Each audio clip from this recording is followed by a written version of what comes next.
Very well, Kami. I shall let you get away with your little scheme for now. After all, you won't be getting in the way of my scheme. Hey guys, DB right here, and I've finally found my hair tie, and today I am continuing with What If King Piccolo Survived? We've done 3 parts of this so far, so this will be the 4th part, and it's been quite the interesting story so far. A scenario where Goku battled King Piccolo as a child to more or less a draw rather than blatantly just destroying him and King Piccolo being forced to reincarnate as Piccolo Jr. Or Piccolo Jr. rather being the son of King Piccolo. This is King Piccolo at his original evilest, if evilest is even a word. I don't think it is. Moving on. Continuing where we left off, King Piccolo, who was forced by Raditz to take him to Goku, rather than let Raditz have his way, after realizing Raditz was gonna cause a full-on Saiyan assault of the planet Earth anyway, King Piccolo turned on the Saiyan, essentially destroying him right then and there with the help of his elite guard, Violin, Gong, and Triangle. And well, now that Kami has transported Goku to Otherworld, who's still alive in this timeline, to make the journey of Snake Way and receive King Kai's training, King Piccolo is sort of getting ready to put his own scheme. Yes, they will have to deal with Nappa and Vegeta, which is the only reason right now that King Piccolo isn't killing anyone. I would destroy you guys now. However, you will be needed to take care of the other 2 Saiyans when they arrive. That is the only reason you remain living.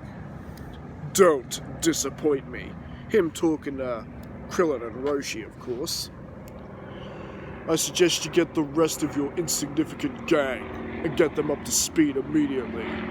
However, I'm taking the boy. I will train him myself.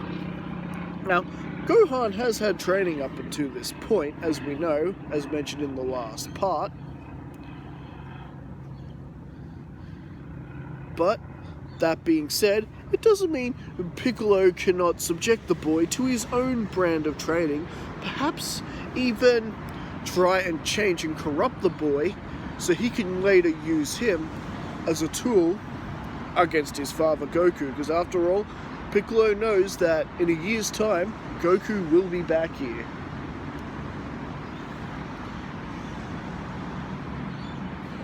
And so, Gohan, very reluctant to go with Piccolo, however, he's quickly subdued by his minions and forcefully taken from him. Krillin and Roshi did try to stop King Piccolo, but King Piccolo just knocked them out no problem. And well,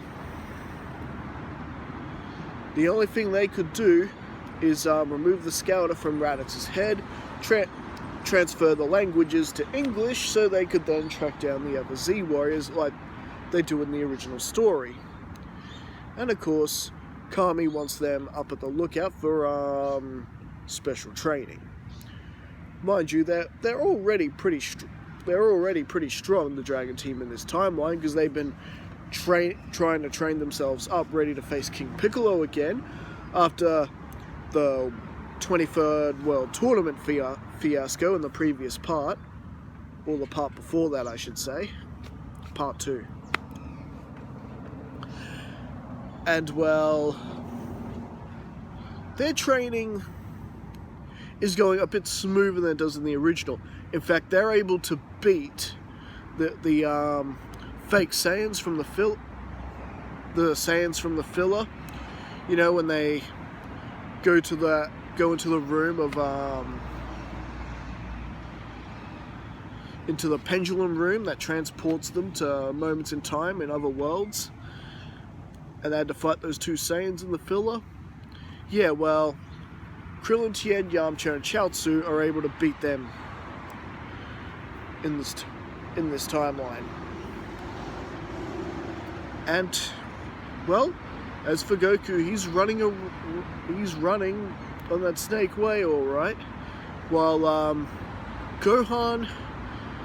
Gohan's training in this timeline is a lot more dangerous and severe than what it was in the original timeline. I mean, sure, he doesn't have to do any survival training or anything like that. He's got those skills. It is the constant beating he is getting from violin, triangle, and gong, and of course sparring sessions with King Piccolo himself. And if that wasn't bad enough, whenever Gohan would sleep, King Piccolo would use his telepathy to try to get into the boy's head while he's sleeping, turning his good dreams to nightmares. Any good dreams he has of his mother and father turned into nightmares, where Chi-Chi and Goku would be perceived as the monsters of his nightmares, in an attempt to make Gohan warm up to King Piccolo more, that his parents are the real monsters, not King Piccolo. And this does eventually begin to work, as the anger from those nightmares turns Gohan into a more vicious warrior, where he's able to beat King Piccolo's elite guard in a sparring match and actually go toe-to-toe with the Demon King himself. And while this is going on, whenever King Piccolo would have a second, he would spit out more soldiers, adding more members of his legion to his ranks, because he intends to take his whole legion into battle with him. After all, King Piccolo's not an idiot, and he does consider himself, the Demon King of the planet. What king doesn't have an army to fight his battles for him? If the Saiyans manage to get through them, then King Piccolo and Gohan will go in and do whatever needs to be done. After all, this is strategy. And as far as we knew, Piccolo Jr. didn't have that ability to spit out eggs. At least as far as we knew, anyway. And with King Piccolo training with his legions, his elite, and with Gohan, needless to say, King Piccolo's getting quite the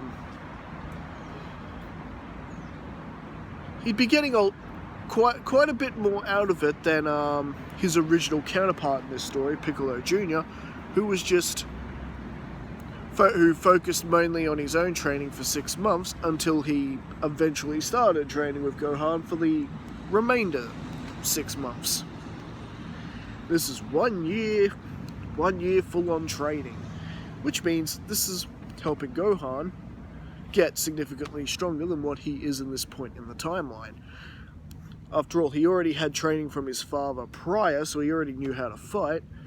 So, yes, he's doubled, maybe possibly even tripled his power.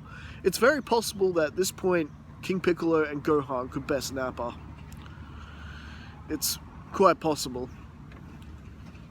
Meanwhile, Goku does eventually land in Snake Way and gets his training, just like he does in the main timeline. Learning Kaioken and Spirit Bomb. And, the rest of the Dragon team have indeed been returned to Earth to continue their training on their own. But now comes the day that Nappa and Vegeta will arrive. Now, in this timeline, they don't know about the Dragon Balls. They're just simply here to kill the one that killed Raditz. Even though Vegeta considers Raditz worthless and beneath him, Raditz was a member of the Saiyan race. So they will even the score for him. It's a matter of Saiyan pride at this point.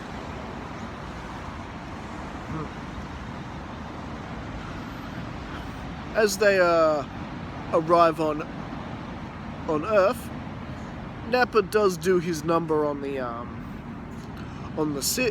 city they land at, just like in the original, and this is where their scouters are just going crazy. There are all these power levels just waiting at the same spot. All of them significantly higher. All of them at least over 1,000. That goes for Piccolo's Legion as well. After all, they haven't been slacking off. A lot of them basically seem to have power levels that could have bested Raditz. This scout is going crazy, Vegeta. There's like... I'm getting hundreds of power levels, all of them over 1,000. It would seem they've been preparing for us, Nappa. Well, let's not disappoint them. We want the strongest one. He'd be the one who finished off Raditz. And well, needless to say, they are on their way. Not to mention, they do also want to teach Kakarot a lesson in Sand Pride. But needless to say, they are on their way. And I think, at least for the time being, this is where we're actually going to be leaving things, with Vegeta and Nappa on their way. How is this battle going to go? Will King Piccolo prove to be very useful in this battle? Not to mention his the half of his legions that he's brought with him for this battle. Not to mention, how much stronger is Gohan and King Piccolo compared to their original counterparts in the story? All this and more next time. So, as always, don't forget to like and subscribe to the channel. Leave your comments and thoughts in the comment section. And I will see you guys again next time. Alright, catch you later.